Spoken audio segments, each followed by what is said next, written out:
After a draft-filled third round of the season, the top drivers in the Big C's MX-5 Challenge find themselves at the home of British motor racing today at the historic Silverstone circuit.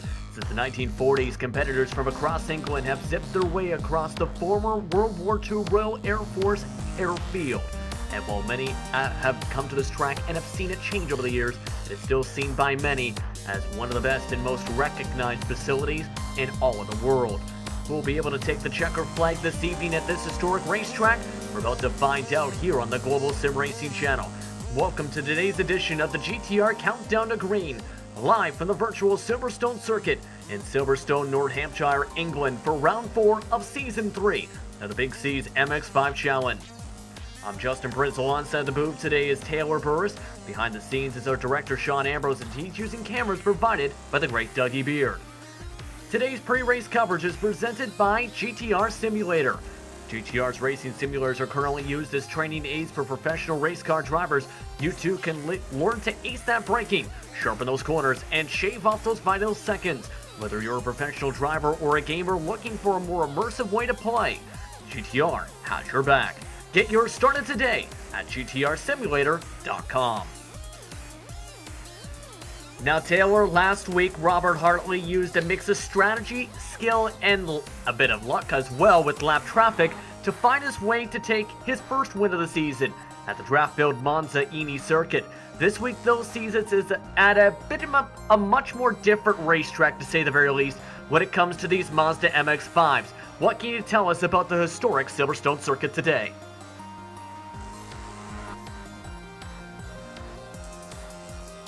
Well, Justin, Taylor's still coming up here to the booth, so let me take it over real quick. So as you said, as you mentioned there at the top of the show, we are in North Hampshire, England. And this track, as well as the new surface track, it's an historic track.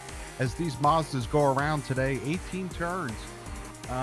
It's going to be challenging for some of these drivers, you know, in this slower car that has body roll. But to get a first look at it, let's jump aboard our GSRC Mazda and you get a first glimpse at it.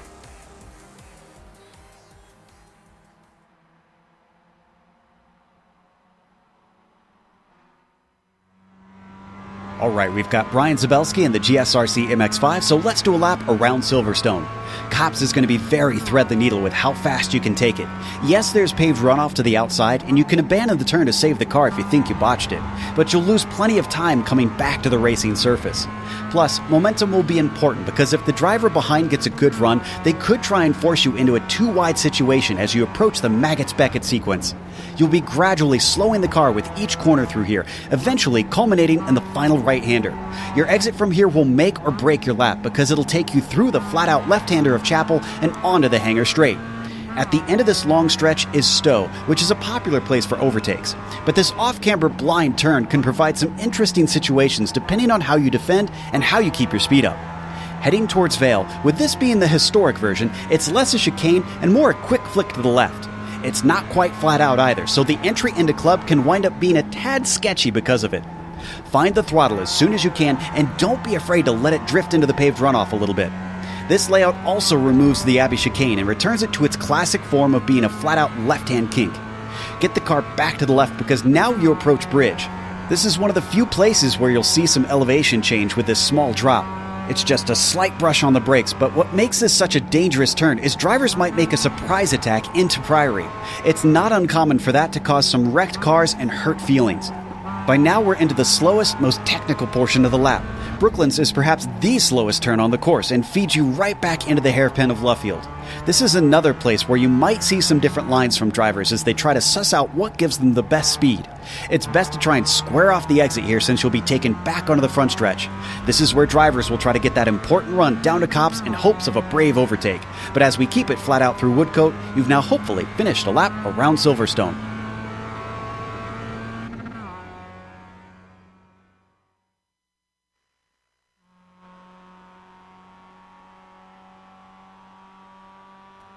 That was a look around the Silverstone circuit, as you're seeing in the GSRC lap guide.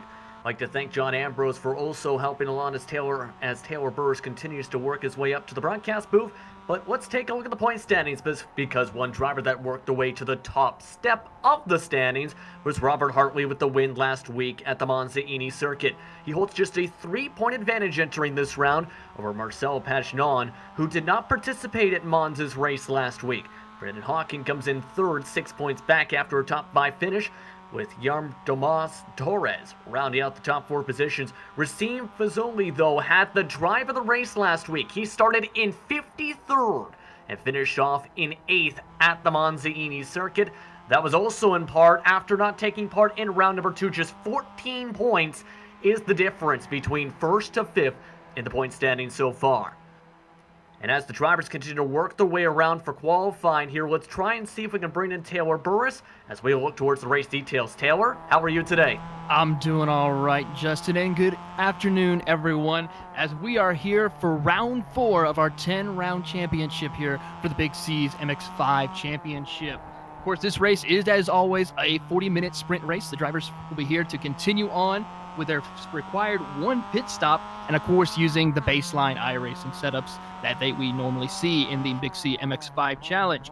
Of course, as always, one of the special things about this series is that only the top 15 in the finishing order will receive their points. So it's very key and very critical that these drivers try to get as many positions as possible in order to stay competitive in the championship.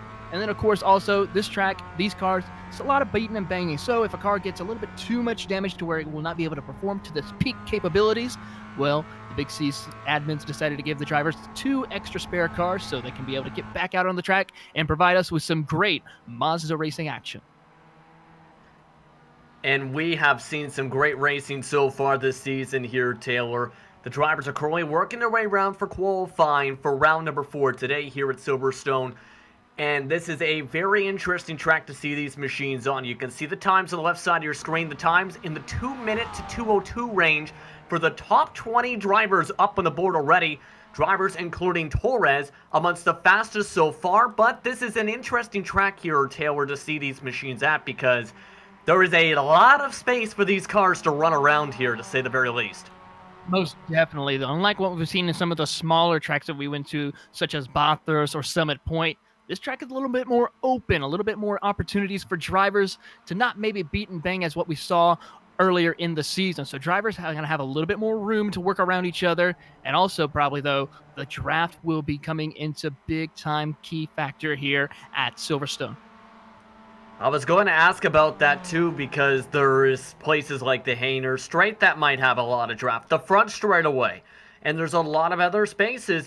There's a lot of places that you might be able to go near full throttle at, if not entirely full throttle, at this racetrack when you combine in some of the braking zones on this circuit for guys like Brandon Hawking to try and pass. Oh, most definitely. We will see plenty of passes going on throughout the entire race.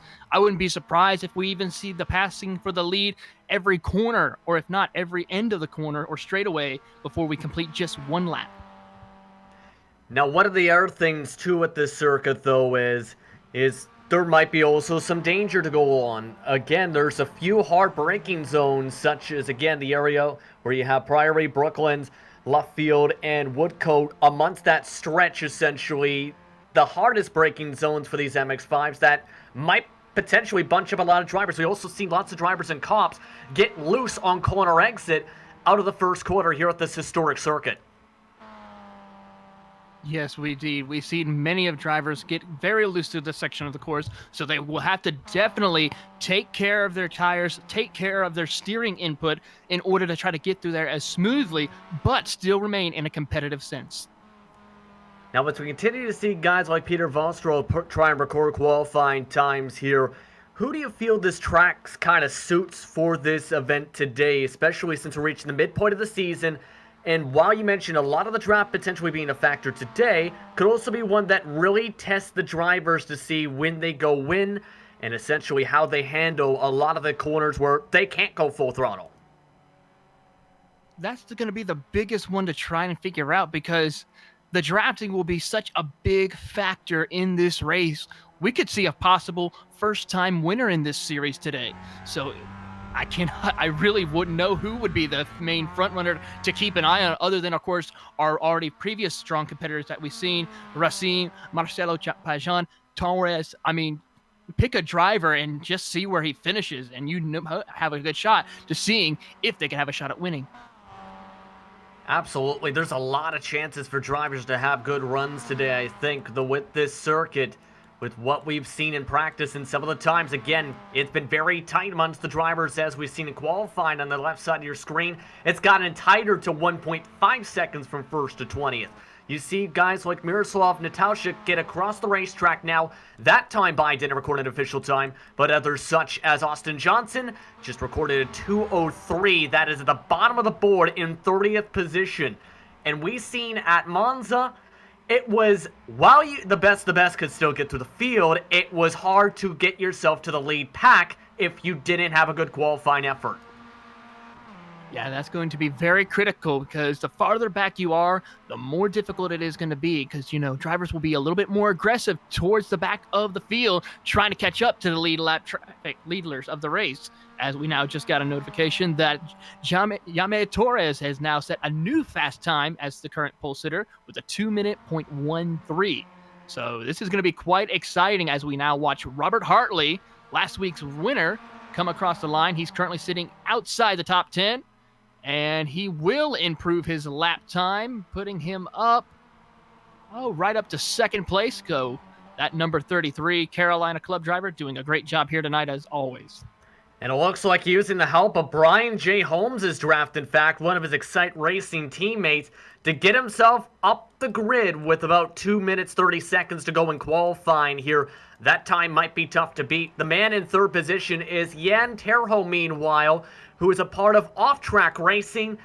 Meanwhile, rounded out the top 5, Paginon and Fazuli so far. You now look at Pence on your screen, trying to work his way around the track in his blue Mazda, currently towards the bottom part of the pole. That is going to be interesting to see what he could do as we get ready to start the race. We're only having a few minutes left in qualifying, so I see a couple of drivers coming back out on from the pit road to try to get that one final fast lap, but it's might be too little too late for some of these drivers.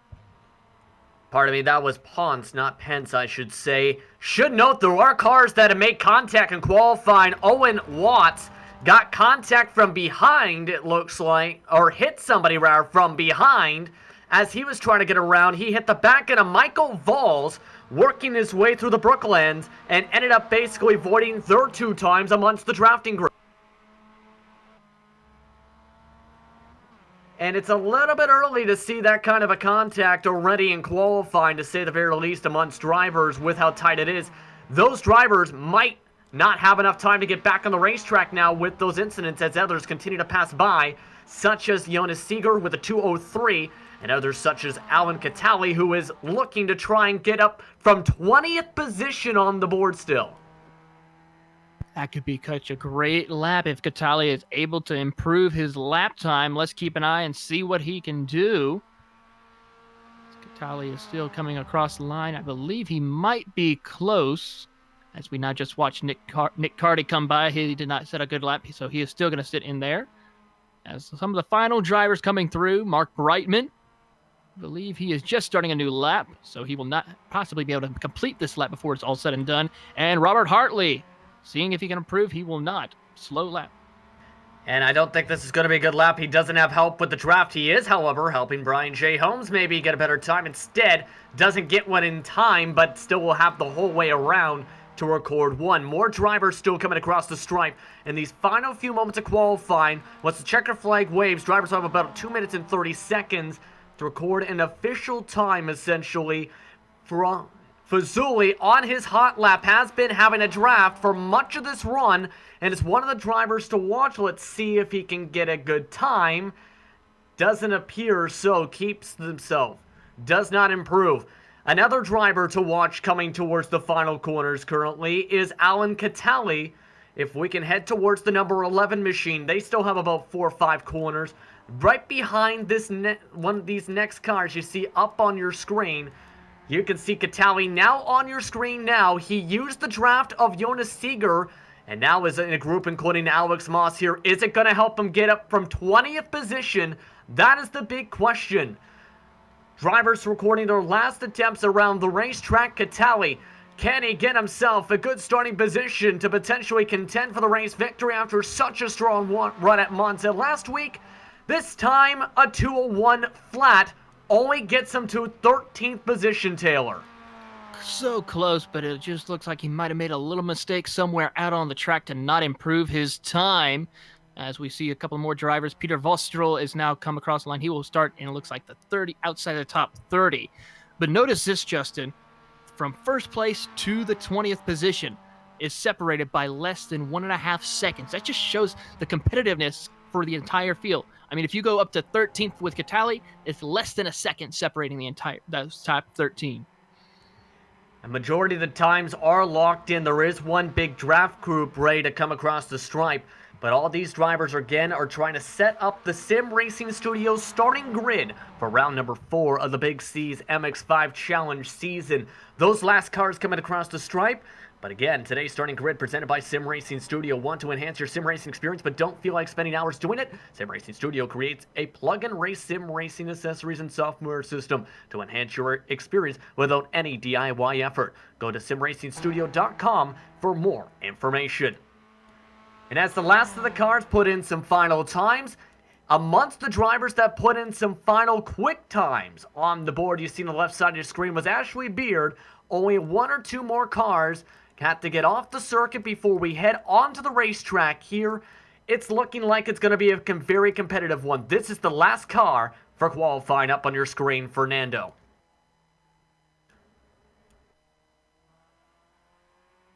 Fernando Signoretto is again the last driver to record a time, and hence why the drivers have not taken the starting grid quite yet on the circuit.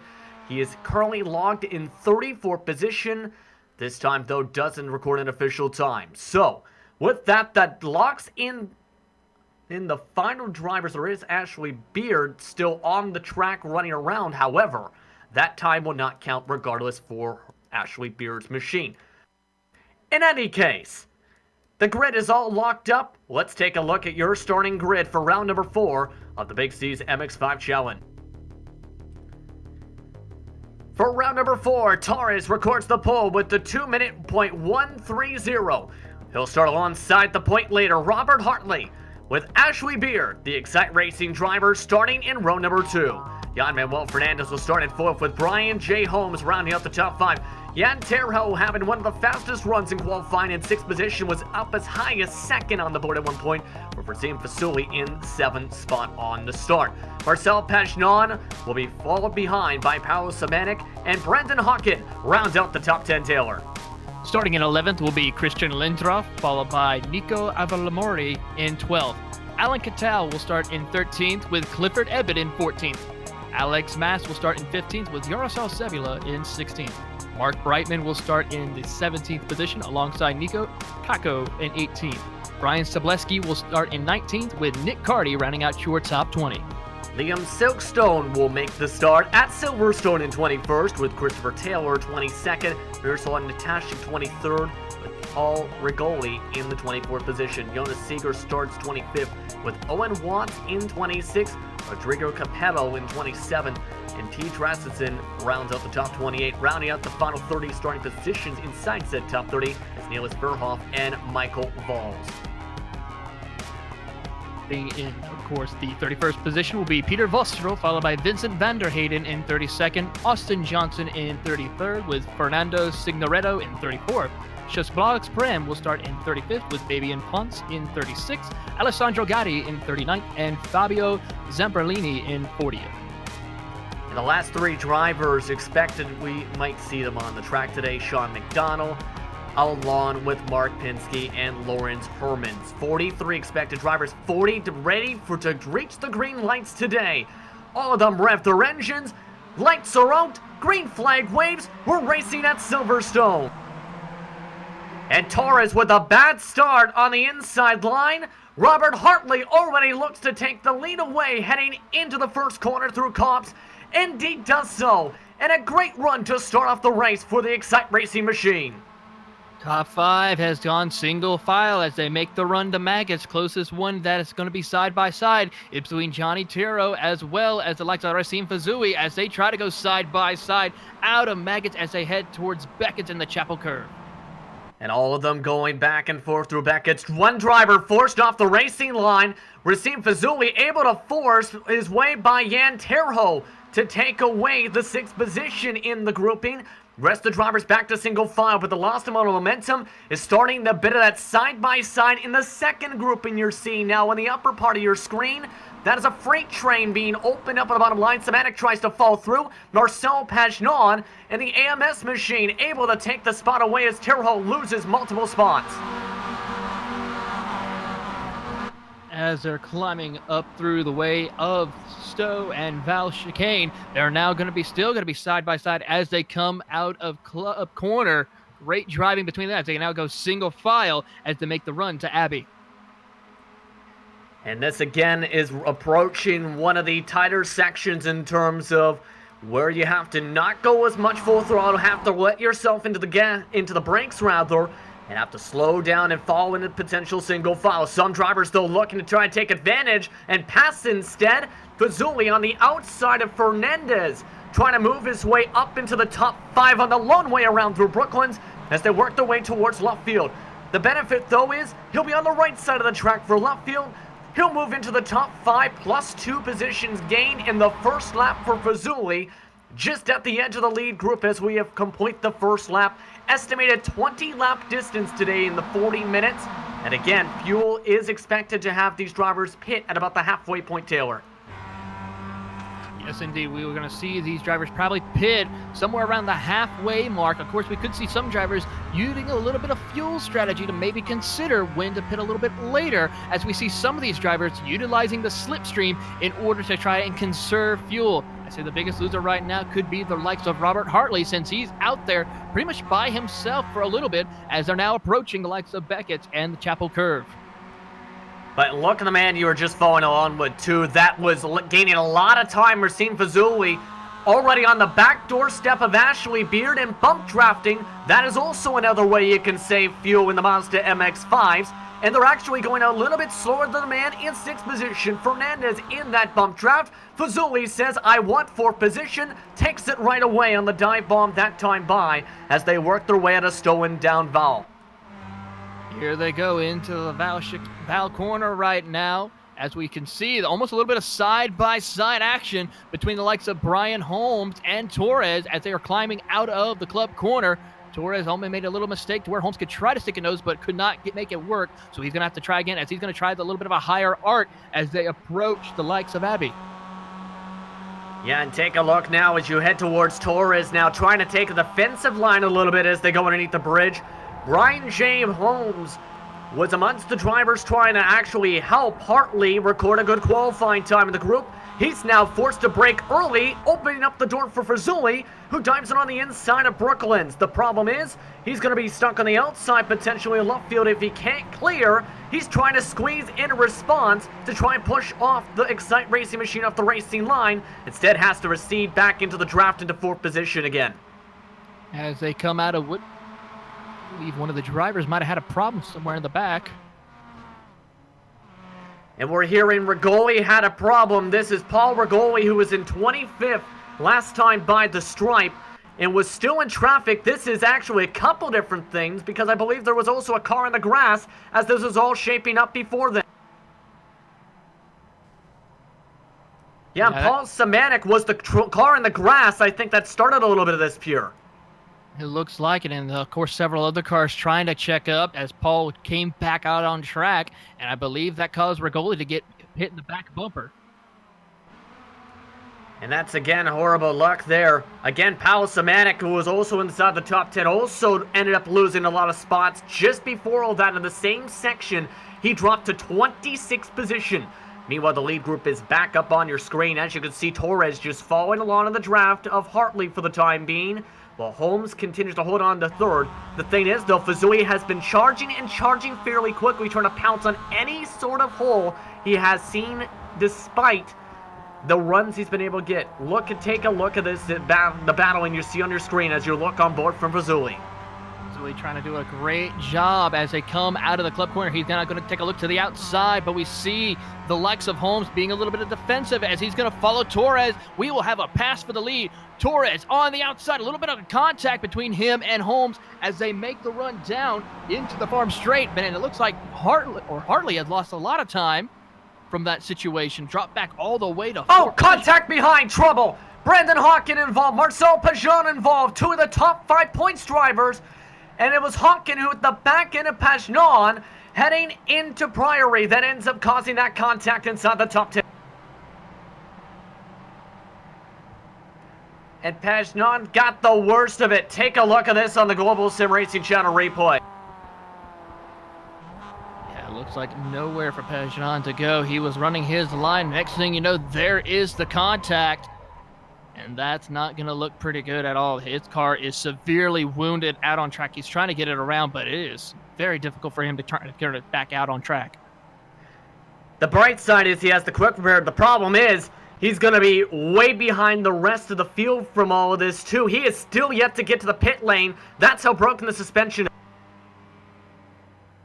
Yeah, that's going to cost him a lot of time as he is trying to crab walk his... And Austin Johnson is now around, and this caused a bit of calamity just at the edge of the top 30. He ended up drifting his way through cops and spinning it right at the edge of the racing line. He does keep it going, but you see Pajon also rolling his way into the pit lane now and losing a lot of time. He's going to be potentially a whole lap down by the time he gets back going in that machine. Championship implications on your screen as we take a look at this position battle shaping up just around the top 10 positions. You see the rest of the field trying to catch back up to that lead group as Christian Lindenroth currently sitting in that 10th position, holding off the likes of Nico along with Alex Moss as they're making the run down towards Abbey as the rest of the top 8 in front of them is a gaggle. And meanwhile, just in front of that, there's not just that grouping you've seen. There is this grouping here that is now a 3, make it 4-car train. Catali, Lindroth, Avromimi, along with Moss are all amongst this grouping. Remember, though, that 85 does have some damage. He was the car for off-track racing that did make contact. More contact that involves all the leaders. Torres involved, along with one of the Excite Racing machines. They were 3 wide for the race lead. They're still spinning out almost more contact as GSRC Sebula also made contact with Alex Math. Torres, severe damage to that Mazda MX-5. He's coming down pit road to get repairs. We're going to have to show this on the Global SimRacing channel replay because Fazoli made it 3 wide on the bottom line. Look at this. That might be looked into as there was a lot of contact after that, but unfortunate. I think another car as well, one of the X cars, got damage as well. I could not quite get the number on that one. Torres forced to take a repair. I believe that was Brian Holmes. That might have been also much the sandwich there.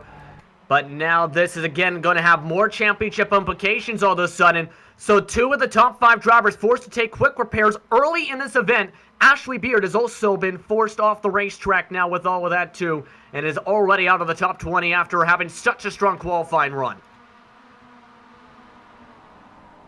We're also hearing that Capolito was also having trouble on the circuit. The 169 was in 19th position.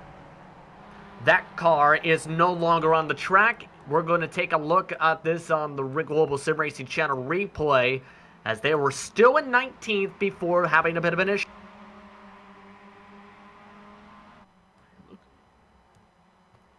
And you can see just the amount of bad luck all of a sudden, Taylor, is building up across this entire field.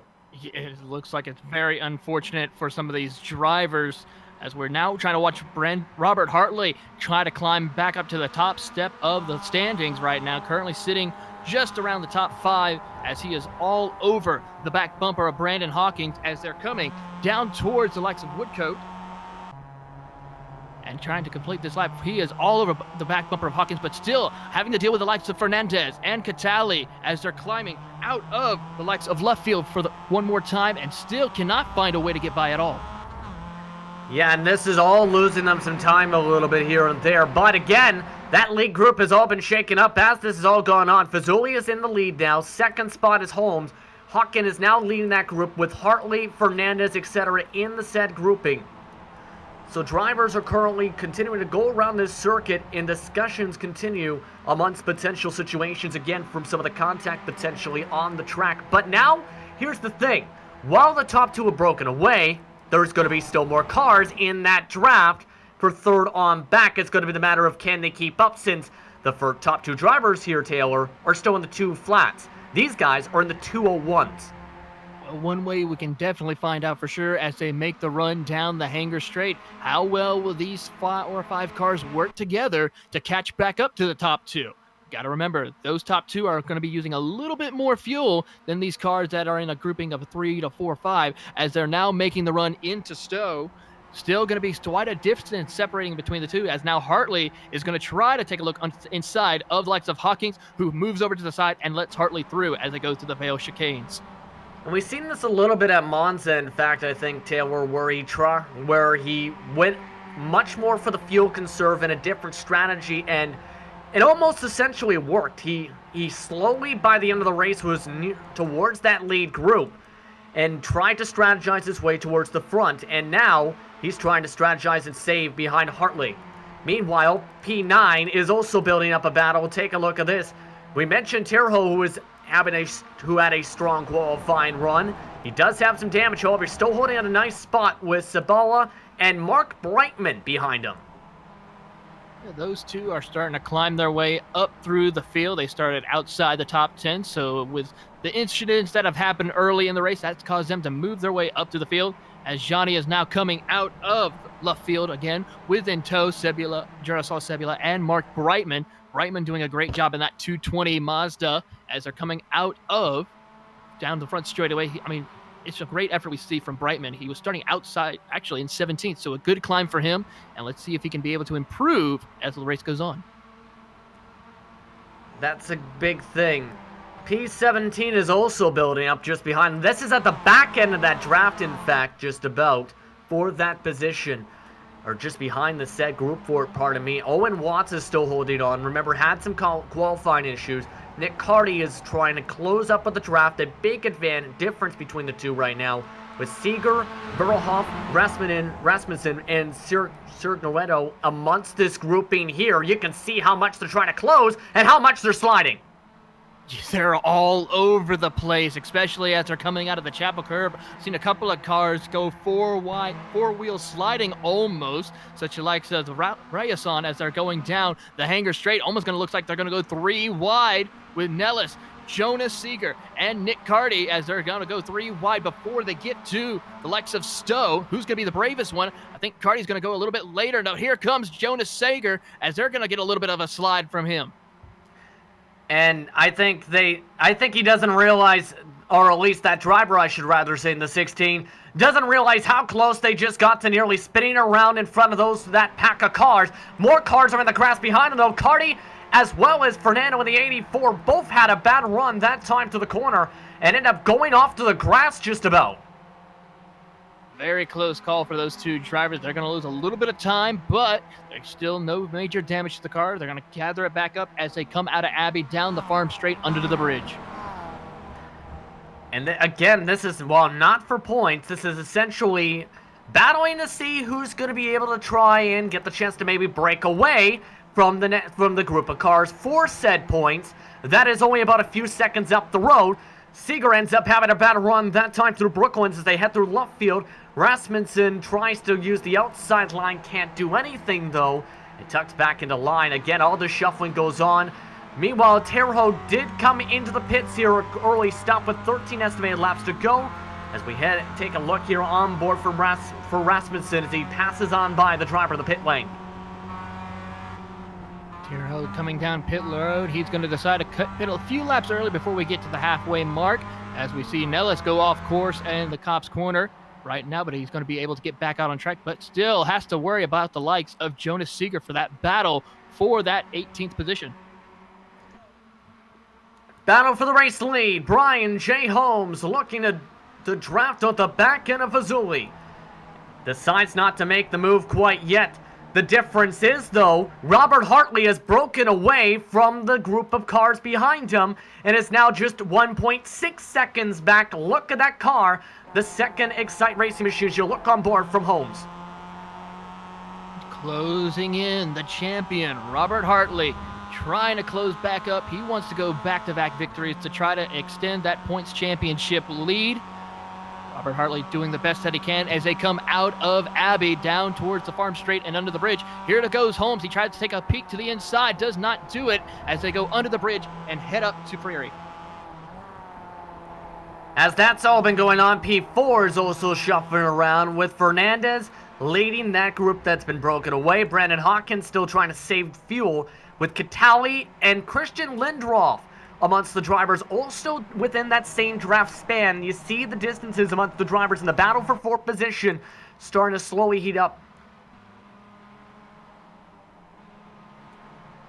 And we're hearing more drivers are having problems with the racetrack. You can see it has been a rough one for the driver you see now up on your screen, as they now have a lot of damage. Again, this would be Silverstone, who was in 17th, as high as 14th before that. Ooh, yeah, just gets to lose coming out of bridge as they're now as he was having some difficulties. Let's get a look on board as we see on board with Liam as he comes under the bridge. I think he might have just clipped the grass a little too much, and the curbing sent that car right around hard into the barriers. And it took him a while to get into the pit lane with that damage. Actually, just find its way. Trouble on the racetrack coming into the Cops corner. Tejo Rayason has had some hard contact into the outside barrier. Now let's take a look. That's the 54 car that was in 17th. Remember, that's amongst that battle with Nick Carty. And we'll have to take a look at this. You can see him going wide in. You can see the amount of weight shifting right into the top. Seems like once he hits that grass, he just could not get the car back under control. So unfortunate for him, he's going to lose a very large amount of positions. And that's unfortunate for a driver that was having a pretty good run today. Now adds a lot of left front damage. Again, does have the fast repairs, though. Still has to try and at least go towards the pit window potentially. That's adjusted now a little bit with 22 minutes. P8 is also heating up. Again, a lot of battles shaking up because Alex Moss is now getting freight trained by Sabala on the inside line. Clifford Eben trying to watch behind as well as they nearly go side by side, diving their way into Priory and heading towards the Brooklands. You can see Sabala trying to get to the inside, outbreaking the number 4 machine. So the Jumbo MX-5 pushed off the racing line by the Sabala machine. They're not done yet. They're still going to go side by side as they come out of Luffield and into Woodcote. Clifford Evans and also Mark Brightman look on. They're going to try to work together, see if they can make a pass, as now here comes Evans. He's going to give a little bit of a bump before they go down the French Truway and into Cobbs. And Brightman's just sitting here watching and trying to save a little bit extra fuel potentially with them slowly creeping towards the halfway point of the race. And all this shuffling has also allowed Miroslav Natashnik to stay in this grouping in the green and black car just behind the car you're looking on board with right now. You can see a different line taken than everybody else, though a little bit more tighter it seemed for the first part of Megas. Miroslav doing a great job, has already gained over 10 positions as they're now getting ready to come out of the Chapel Curve and down the Hanger Straight. Let's see what he's going to do with Mark Brightman. Is he going to try to work with him to get by Evans or find a way to quickly get by him as they make the run up to Stowe? He's going to take a look to the inside now. Miroslav inside of Mark Brightman, though he has to check up just a little bit. He's going to brake as we see Evans has a problem. And that's a technical problem for Evan all of a sudden. Right in front of this battle, that is unfortunate luck for Evan. So that will be a potential top 10 spot out the window. And moves Tashnik up a spot. It actually helps him a little bit. No, he pops right back up in front of him, in fact. So that's a little bit of a scare, and he's now trying to make the pass instead. He's going to try to go to the outside as they go into Abbey, but he cannot quite hold the line as they come down the farm straight under the bridge. Evans probably a little bit wondering what happened. Same thing with Miroslav, as he was almost looks like he had a clear track in front of him, but had to think twice of it as Clifford Evans popped back on. And just in front of them, battles are starting to continue to shake up again. That group of drivers is still Zavala and Moss. Remember, Moss might not be happy after they made a slight bit of contact heading into left field last time through. This time loses momentum to the Fury SimSport driver as they come back down the front stretch. They have an estimated 10 laps to go, just past the halfway point on the clock. And they're right now the difference between them and the leaders, 14 seconds the gap, but still for very valuable points in the championship. Yeah, they are pretty sitting comfortable right now. A few cars separate them from that final point position of 15th, currently held by Nellis Verhoef, as they're now coming out of Cobb's corner. And speaking of that, some of the drivers you're seeing up on your screen once again, you can see just behind them more shuffling around towards the back end of the points. This is Watts and Verhoef that we're seeing up on your screen for that 14th and 15th. Of course, Watts has been really slippery today in his MX-5. Is looking to slip his way past the 111 machine. He's going to have a great opportunity as they go down the hanger straight now. Watts looking now, following in the slipstream, try to close the gap to try to see if he can slingshot around the competition before they go into Stowe. There he goes, looks to the inside. Who's going to be the bravest one? Hard into the braking zone. There goes Watts. He's going to be the last one to brake. Can he hold it, though, as they come out of Stowe? Here comes Nellis, though. He's going to get a good run off the corner. A little bit of a bump before they get to the Vale chicane. And there's a bit of a logo on the back bumper of Watts that's all A's. I think he's saying the verbal meaning of ah. From that contact from behind, that could have nearly spun him around, instead trying to now pull away. Again, and that's for 14th position. But should note that the lead group has closed it up to second spot, Holmes and Hartley. Hartley has reeled back in the leaders, as well as the rest of the drivers, including Fernandez, Hawkin, and Catali.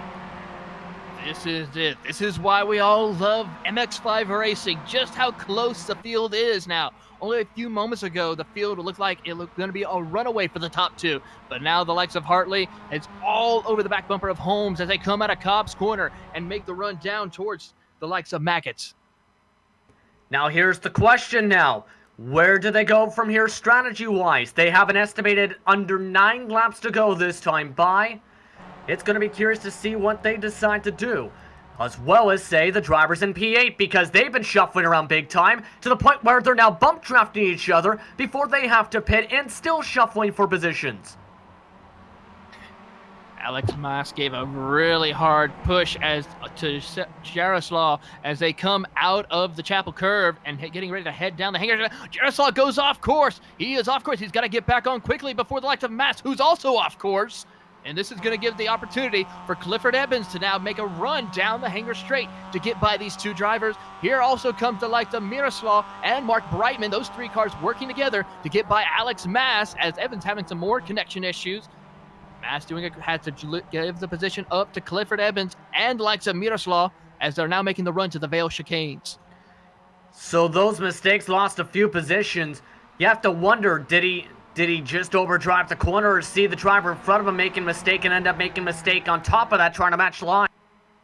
Well, Stowe was a very easy corner to overshoot and late braking into that area. We've seen several drivers do that throughout the race today, costing them positions. No one spun out from that corner as of yet, but still, here comes Miroslav over on the outside as they go under bridge to try to get by Clifford Evans. Clifford almost gets loose coming out of there, but does a great job to recover. Mas now looks to the outside. Forced to check up, though, as he's still trying to poke around, nearly off to the sand. It still follows on the drafting line as they head towards the cycle. Drivers are coming in the pit lane. Brian J. Holmes, who had lost 3 spots this past lap, Taylor, has elected to come in. The first driver from the lead group without a crash issue has now ducked. The only problem, though, is he's going to be by himself by the looks of it, so he's not going to have any help whatsoever to try and close up and gain some time, as the rest of more drivers are starting to come down pit road, just as we say that. Jarasal, Sebula, Mas, and I believe Christopher Taylor and Owen Watts. Also joining in that group, it looks like guys like Nick Carty are in the group. Verhoff is also amongst the drivers ducking down. So pit window is open for the drivers. Peter Vostrel coming in. Vanderheyden also coming into the pit lane. Amongst the drivers inside the top 20 looking to get fuel here. You see them all up on the jacks. The time for the drivers that have already taken quick repairs about 16 seconds.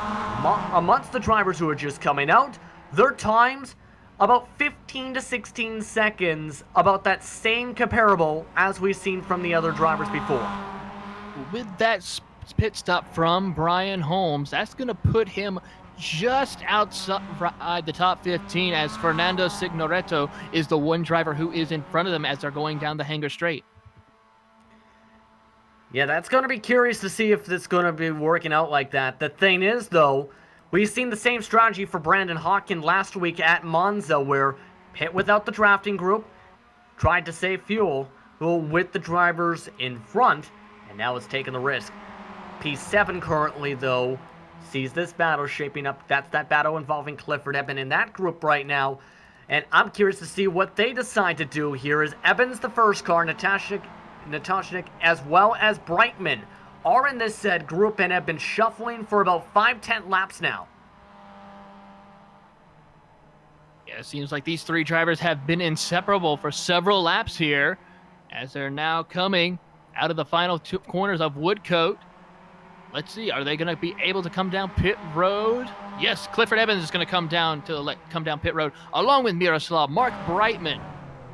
Here comes now Fernando Signoretto. And look at that, they nearly ran over the back end part of me there, Taylor. And I think, Taylor, you can say that is trying to get as much time as you can on the entry. That time it nearly cost him a bunch of...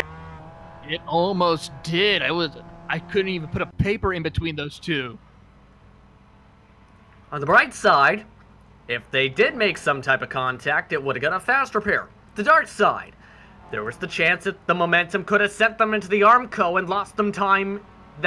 And Evan, as that's all shaped out, is the first one in this group. But we've talked about a few times this season, though. It is important to put the... Fazui and the likes of Robert Hartley make contact. Hartley is in the grass. Fazui trying to get back under control. That's going to cost him a position. Fernandez and Brandon Hawkins get by.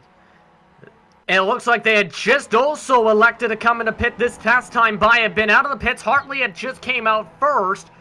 And then this ends up burning up the tires of Hartley.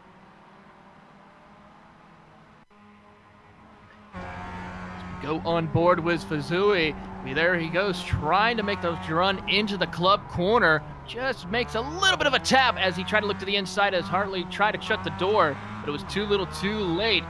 As we go back live, back on the likes of Fazui and Robert Hartley, they're going to try to have to work together to catch back up to the likes of Fernandez and Hawkins.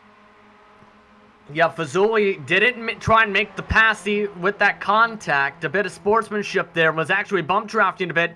Now Fazuli is saying, I think I'm faster now, has elected to make the pass, and does indeed make said pass. However, that lost them the net lead. The drivers that are in front now, those two, Brandon Hawkin, Juan Manuel Fernandez, who have been able to pull away now by about 2 seconds from it. The last of the two cars in the pits are in. Catali and Lindroth are the last of the cars in the stalls. Our last, we love the main front runners getting ready to complete their pit stop. This is what will determine where they will finish out when they complete their stops. As here comes the rest of the front runners. Fernandez and Hawkins now going to be the new race leaders. This will be the battle for the lead as they go into Cops. And they pass right on by Catali, the first of the drivers to come out. Catali also nearly hit the Armco trying to come out, but does avoid it. It will fall into the second group. But Fernandez, to the outside, takes the race lead right away from Brenton. Hawkin tries to pull back away with an estimated 6 to go. I think Hawkins was going to try a little strategy. He seemed to let him go a little bit too easy as they come out of the Chapel Curve and go down the Hanger Straight. This is going to give Hawkins, if he gets a good run, to close into the back bumper of the likes of Fernandez as they're going down the Hanger Straight and heading to Stowe. And you mentioned you were expecting these positions to potentially go back and forth for the end of each core. This time Hawkin trying to give himself a bit of patience. Look though who's coming behind them. If you look an extra car back, Racine Fazuli all of a sudden has closed the 2-second gap that was a half a lap ago to under a second to the race lead. Top four now closing back up again, as well as adding also the likes of Brian Holmes now in 5th. He's just coming out of the club corner as they make the run to Abbey.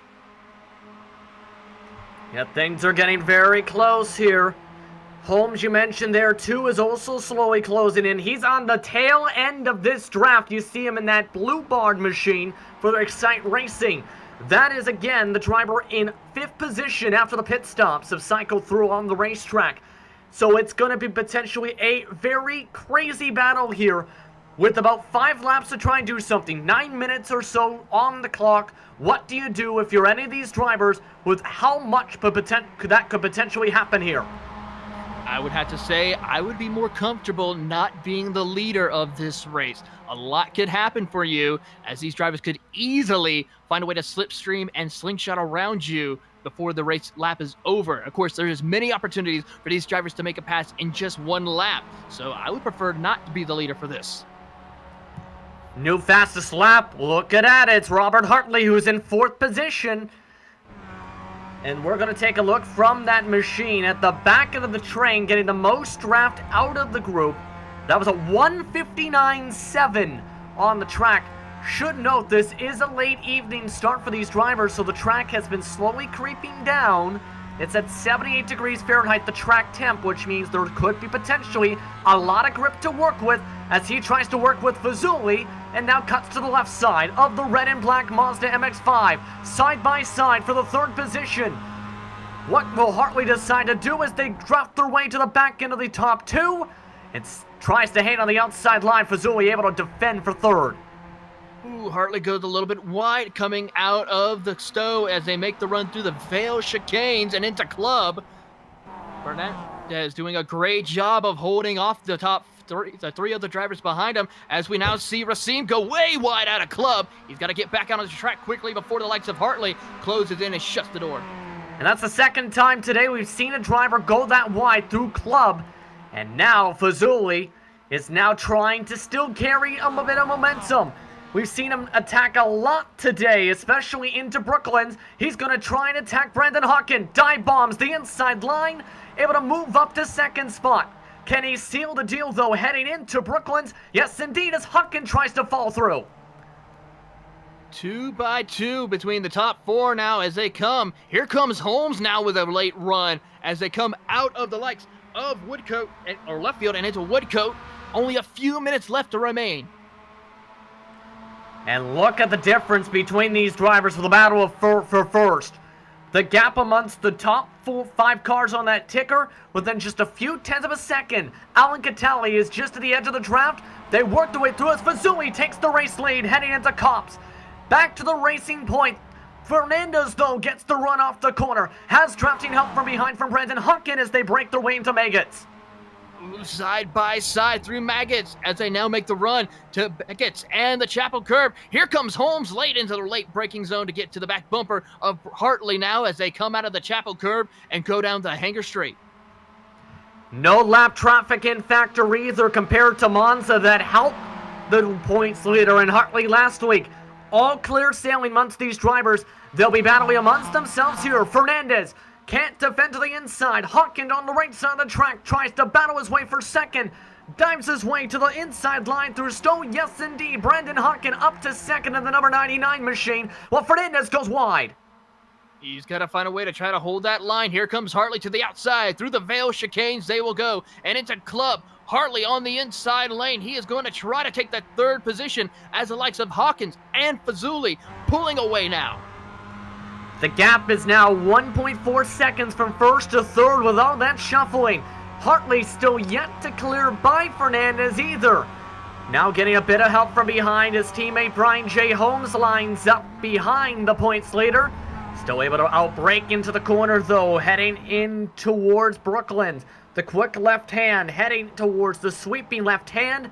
Now the question is, can he regain grouping? We've seen this happen though with Hartley. He's been able to draft back quickly throughout this entire race to the rest of the drivers in front. Is there enough time though with 5 minutes on the clock? Only time will tell as they come out of left field and into the Woodcote. Let's see what Hawkins can do. He is only about a car length separating between him and Racine as they cross the line.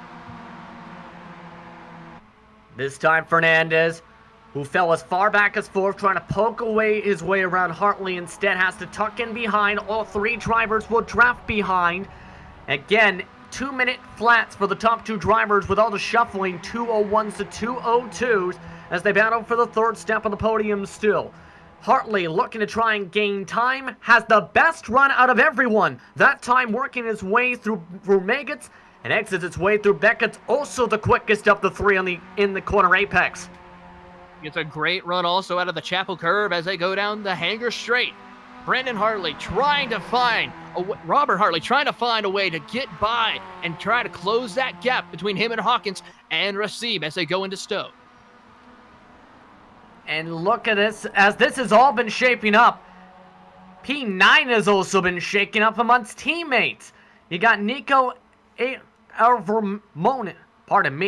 machine and the AV5 machine trying to defend on Tirho, with Clifford Evans still in the conversation for a top.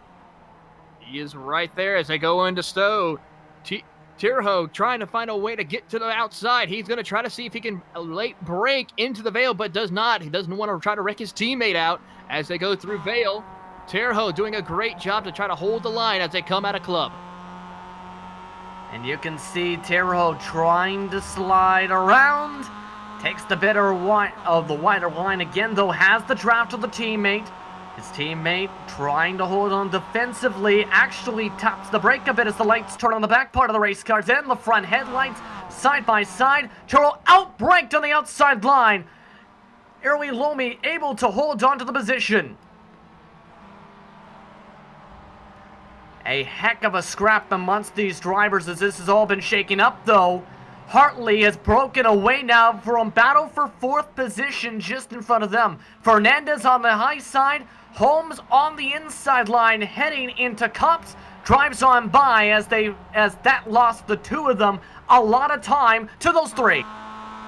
Fernandez going to try to go to the undercut and crossover as they're now going through the likes of the Maggots and Beckett sequence of the course, but Holmes is able to hold off Fernandez as they're getting ready to make the run to the Chapel Curve. And you can see again Fernandez following on behind with the draft. But Torres, who is in 7th position after having to take an early repair, has had to come back down for more fuel, so he had to come back down. Unfortunate for the likes of Torres. He was on a great run to be good in the points after starting on the pole position, but with that, it's going to probably drop him right outside the top 10. And I think that actually dropped him out of the points, but as this is shaping up, they have under 2 minutes to go on the clock. Heading towards the final lap and a half. White flag expected at the line. Fazuli trying to hold on. Brandon Hawken trying to draft behind in the second spot as they come at a club. This could potentially be a 2 or 3 car scrap to try and decide who wins round 4. Here they go into Abbey as they make the run down the farm straight. Under the bridge they go. Racine doing a great job trying to be a little bit defensive to hold off the likes of Brandon Hawkins. But here comes the hard charging Hartley. And on the screen as well, you can see the dive from Fernandez to dive right by Brian Holmes. Holmes trying to play defense as well as they still try and fight for the top 5 positions and have allowed Catali potentially into that scrap for third. But the driver's coming down the front stretch. White flag up at the stand, 1:05 to go on the clock. Fazuli leads at the stripe, Hawkins second, Hartley in third, with 1 minute to go in the race. This is it. This is the crunch time. Racine needs to be as smooth as possible to try to hold off into Cops for the final time. And right now, Hartley trying to get up on the wheel as well. Hartley, fastest car inside the top 5 last time by a 2:06.24. Take a look at Hartley as he tries to close up the gap and trying to wheel his way through his strongest point as the two-time defending champion. In the corners, trying to find a way to get the ground needed to try and make a run to the drafting sections. Here they go down the Hanger Straight. Racine holding on right now with Hawkins right on his back bumper with the closing Robert Hartley into the Stowe. Who's going to break the latest Racine on the outside gives a chance maybe for Hawkins to look to the inside. Here comes Hartley now as they come out of Stowe. Heading towards the chicanes, heading towards Club. Hawkins tries to follow along on the right side. Cuts towards the rumble strips. Trying to late break his way, heading into Club. Actually bounces off the rumble strips a touch as they work their way. Hawkins a touch bit wider than Fazuli. Might have a shot to make a dive though as they head towards the final sector of the racetrack. What will Hawkins try and do to try and get the victory here today? Heading down the farm straight, heading to Bridge. Cut to the left side. On the outside line of Bridge. Both of them charging hard. Hawkins gets loose. Taps the grass. Tries to break the brakes early. Slides around. Slides in front of Azuli. Makes contact. Tries to hold on into Brooklands as they try and fight. Side by side of the corner exit. Hawkins tries to hold on to the outside. Contact Fazuli. Fazuli moves him out of the way. Fazuli slides. Up goes Hawkins into the sand and the grass. Hartley tries to fall for second, but Racine Fazuli will come across the stripe and defend his way to the checkered flag and win in a photo finish over Brandon Hawkins by 5/100ths of a second. Battle for P10 right now. GSRC is holding off the likes of several drivers of Tirho and the likes of Nico. They are going to go side by side into the grass for Jean-A Tirho as they come across the line. Who will be able to get that top 10 finish? I believe it might be GSRC who will be able to hold off and get inside the top 10. And Nico is actually the driver inside the top 10. Moss and Natasha also falling behind drivers for some of the R points coming in. A man that is fighting for a points paying position. Torres trying to make one last gas, comes away in 15th position, right behind another driver looking to make a recovery in Paolo Semanek. And a crazy one here. More drivers continue to cross the stripe. Well, Clifford Eben has run out of fuel coming to the stripe and is nearly stopped.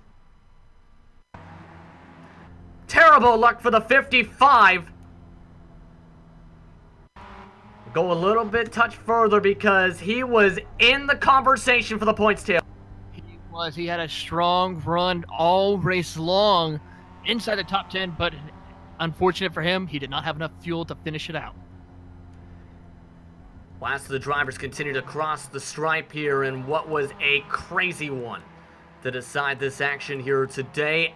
One of the most wild finishes today as you continue to see how much time was lost amongst these drivers. The last driver to come across the stripe today, it looks like, with a man who finished in 32nd, and unfortunate for 32nd, and Michael Valls, the last driver on the lead lap.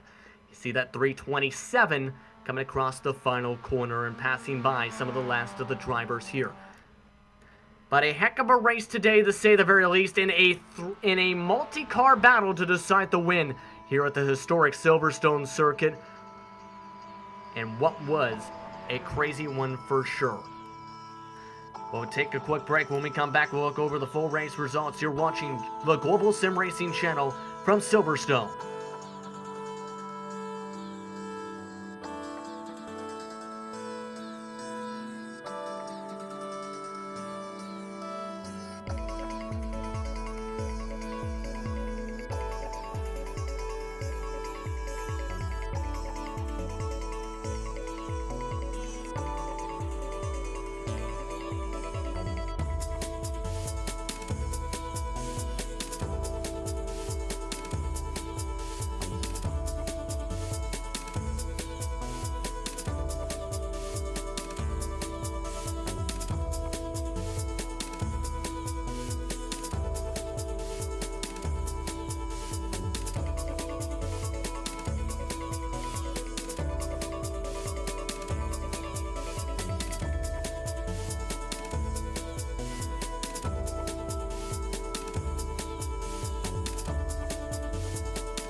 Welcome back, everyone, to the historic Silverstone circuit here on the Global SimRacing channel for the Big C's MX-5 Challenge. A crazy finish today, to say the very least.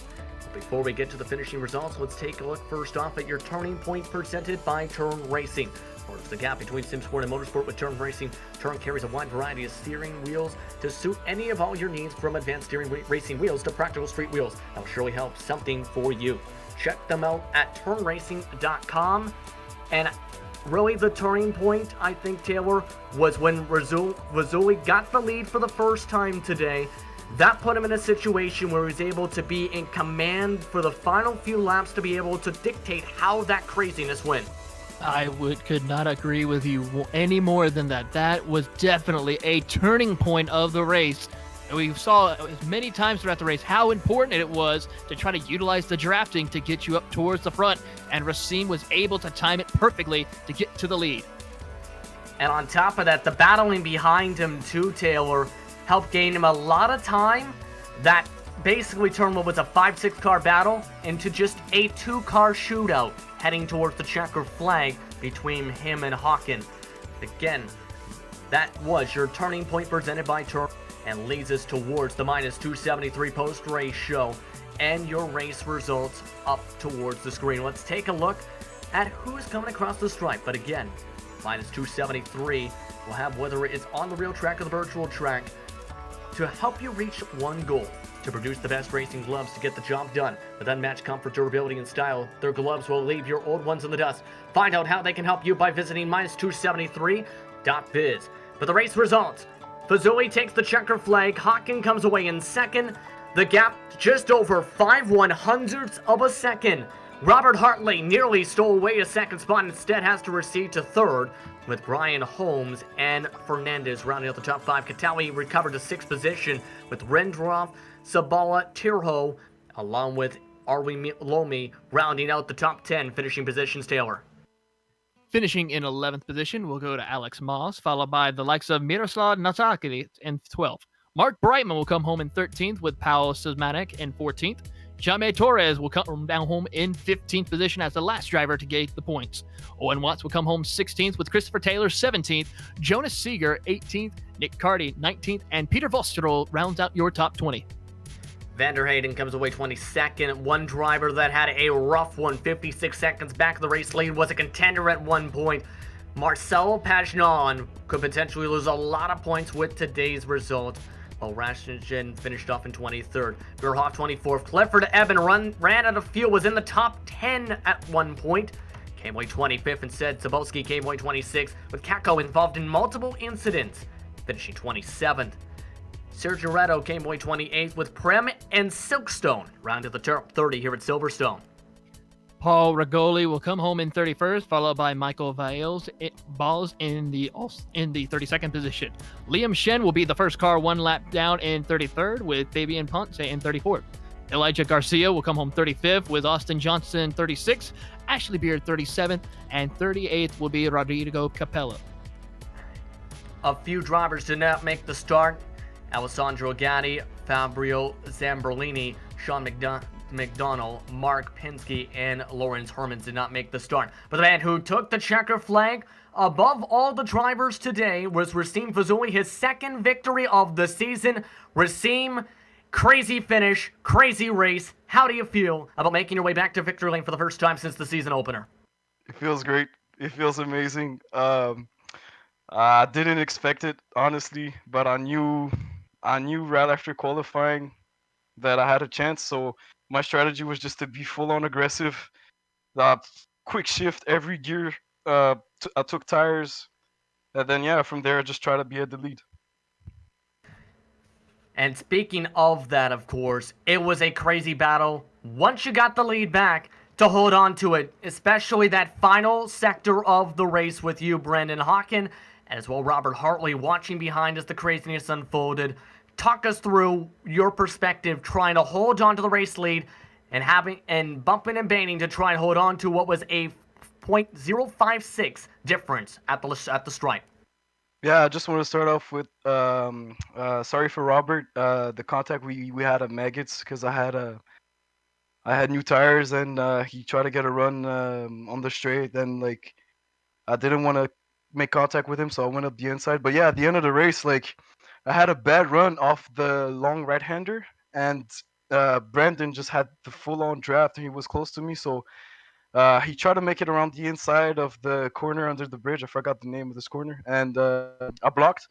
So he went around the outside, and from there it was just hearts out. It was really like a dogfight.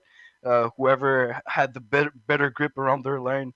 Yeah, he came up across in front of me. We touched a little bit. Then the next corner after the chicane, he tried to squeeze me inside. I had my wheels on the curb, and we made contact again. But it was fun racing. It was clean racing. The only issue is that I don't know if you've seen it on the stream, but at the end of the race, right before the start finish line, I actually was out of fuel. So that's why we had like 0.056, and I would have been so mad if I had second because of that.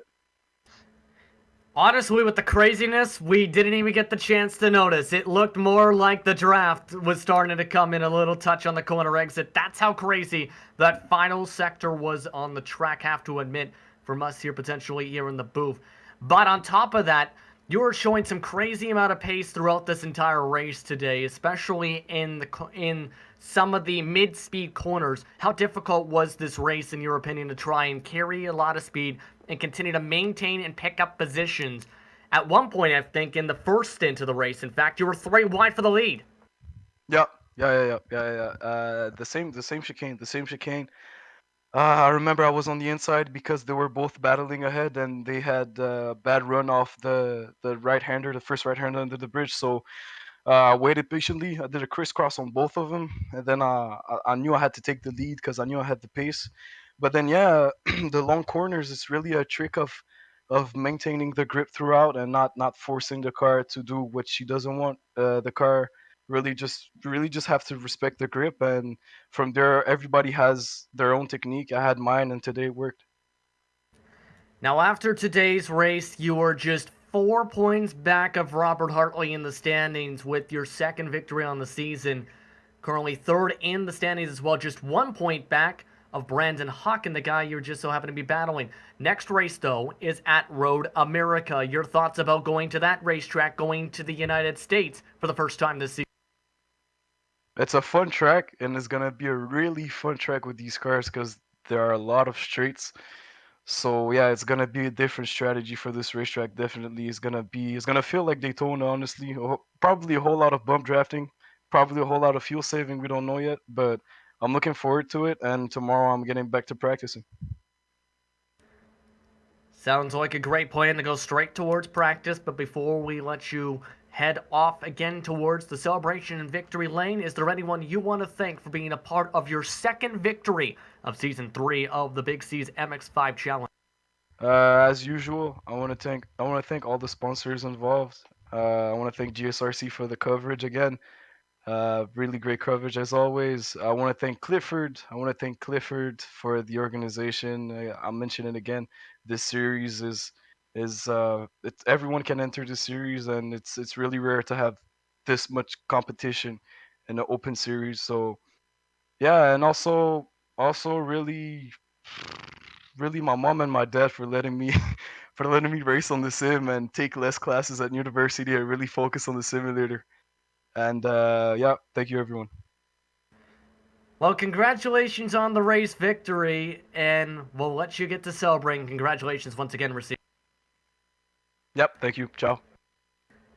Razim Fazuli with the checker flag today. The man he beat, though, and nearly taken it away because, on top of that shuffling, finding out that your race winner also just so happened to run out of fuel, Brendan Hawken is standing by with Taylor Burris. Here with Brandon Hawkins finishing in second place here today at Silverstone. Brandon, I gotta say, that was quite of a nail biter finish between you and Racim. Tell us about your race. Man, that was insane. I didn't have the best of qualifying efforts, like seems to be the story this season. But yeah, started out 10th. It was a hard fought battle all the way up to the front. I did have a bit of an issue. There was net code, and I ended up wrecking Marcello there.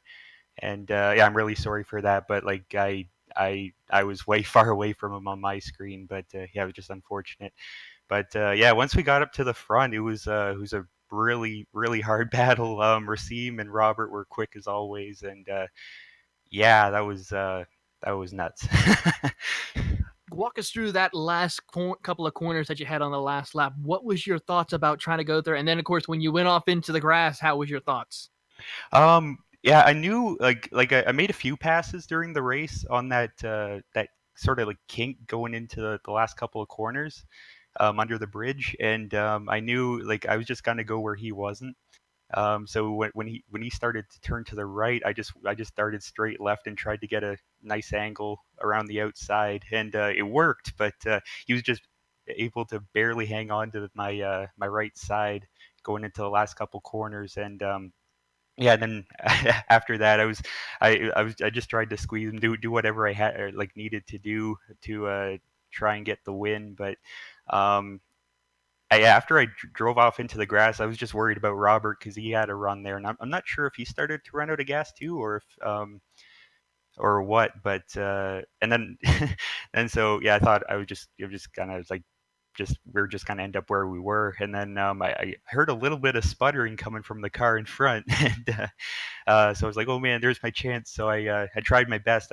Got as much draft as I could, and I pulled out, but yeah, it wasn't quite enough. It was so close. It was an amazing race with Rasim and Robert, and I think oh shoot, um, gotta look here, Fernandez too, and Brian.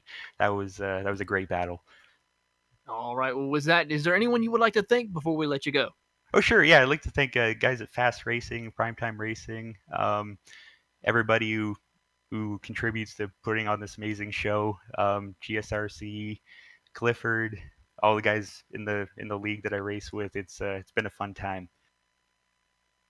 Well, Brandon, congratulations on finishing in the second position, and we look forward to seeing you at the next round. Thanks, guys. Once again, Brandon Hawking coming away second today in a thrower. And to answer the question, did Hartley run out of fuel for third? Yes, indeed. So first and third ran out of fuel in the same part of the final stretch towards the checker flag, and a crazy one. Before we send things off, Taylor, your quick final thoughts. I gotta say, it was action-packed, full of amazing passes and great racing all around.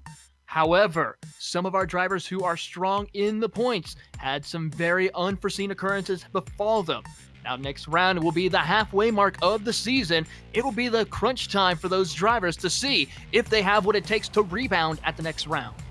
We'll have to see who can rebound, but first off, we would like to thank GTR Simulator, SimRacing Studio, Turn Racing to -273 for sponsoring today's racing action, as well as the series title sponsor, Big C's. We'd also like to thank series organizer Clifford Evan for organizing what has been an eventful series.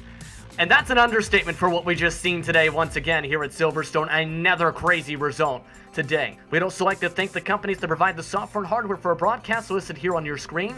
Additional thanks to Jude Lalonde, who provides our wonderful music. See the screen to see how you can get a hold of more of her great work. Thanks once again to the team today, Taylor Burris and Sean Ambrose. I'd like to also thank John Ambrose for stepping in for the first part of the broadcast today. If you want to find more broadcasts for the Global Sim Racing channel, or find out more in general, including about upcoming races, you can find it at theglobalsimracingchannel.com. Or you can check out our social media on Twitter at GSR Channel, Facebook at Global Sim Racing Channel, and Instagram at GSRC_Graham. Don't forget to head over to the YouTube channel as well and hit that big red subscribe button as well as the subscription bell so you don't miss a moment here on the Global Sim Racing channel. Next race on the schedule, as mentioned, heads towards Road America. As heard from Lazuli, expecting a bit of a super speedway type of race. You can see that once again here on the Global Sim Racing channel. But with that, it's time to say goodbye. For everyone else here at Global Sim Racing channel, I'm Justin Prince saying, stay clean, race hard, stay clean, and we'll see you on the track.